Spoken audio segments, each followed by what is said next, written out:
Hello, my name is Michael Isaacov.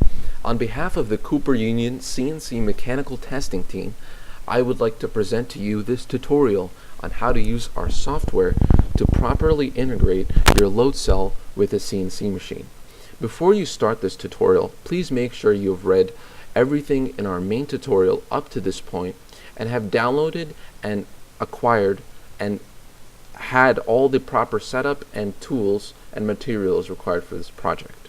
Now, before we begin, I would like you to open up the main software you downloaded from our downloads page and open up the Mechanical Tester GUI file.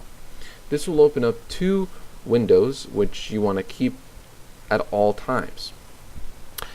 The first thing you want to do is have your DAC board connected if you have the proper setup, and you can just press Find DAC. It will show all the DACs connected to your machine. Now, 0 is the DAC ID of the DAC that is being used in our project, so we will enter that as 0. The channel is also 0, and the channel is just where the DAC board is connected to the signal conditioner. You would like to make your sample rate 1500 and then connect to the DAC. We successfully connected to the DAC, so now we will calibrate it and we will make the acceptable error 0. We recommend that you make it 0. Now, a desired sample rate will be, an ideal sample rate rather, will be calibrated. This will take a couple of moments, and so in the meantime I will open up a flash drive and find a place to save where the output of this program will go. Now, I'm doing this because the computer on which the proprietary software of the CNC machine is cannot acquire data because it cannot download the proper modules required for this project, mostly because it does not have an internet connection. Now, I'm going to be making a combined test for this project, and what this means is that the G-code generated will create an SRL test like G-code as well as a dynamic test G-code in sequential order. I'm also going to be entering information for data collection, but I'm not going to collect data until later on in the tutorial. Just make sure that you have some information there, just for later. So after you have entered the proper information for the date and the file names, it doesn't matter what you put in for the SRL test, such as the thickness. That's all dependent on your sample. The only important thing is to make sure the increment per cycle for the dynamic test is 50. Now, everything else is customizable. Now, after you're happy with your parameters, press Generate the G-code test. Now, this file will open up in the same directory as your mechanical testing GUI program, and as you can see, we have all the G-code here.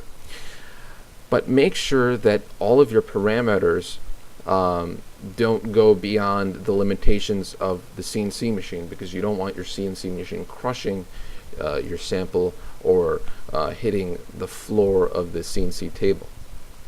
Now, I'm just saving this in the proper directories, and I'm going to be moving on to the computer that is connected to the CNC machine.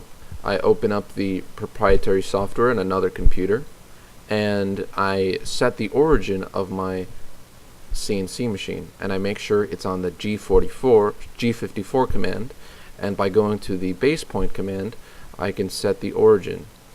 Now, you want to set the origin right on top of your sample, and you also want to make sure by going to the move command to move your CNC machine to the XYZ origin.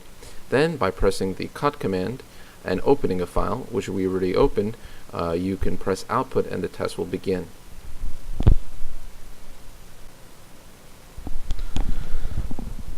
Okay, now you would like to collect your data, and you want to do this around the same time you start your test.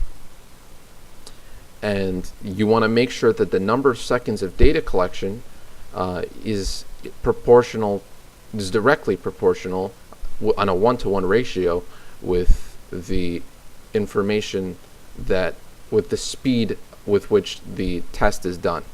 Now, once all your data has been collected and the time has elapsed, you would like to open up the Excel file in the same directory as the program.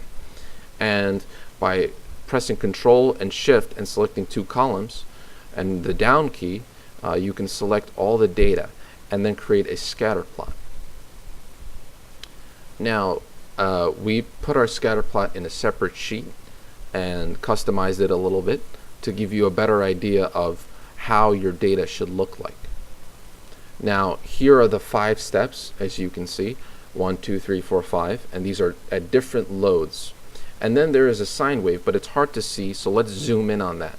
And you see this sine wave is very nicely done. And the only reason there are skips are because there were some problems with our sample, not with our program or our CNC machine. Our sample was just constructed in a way that was prone to creating those missteps.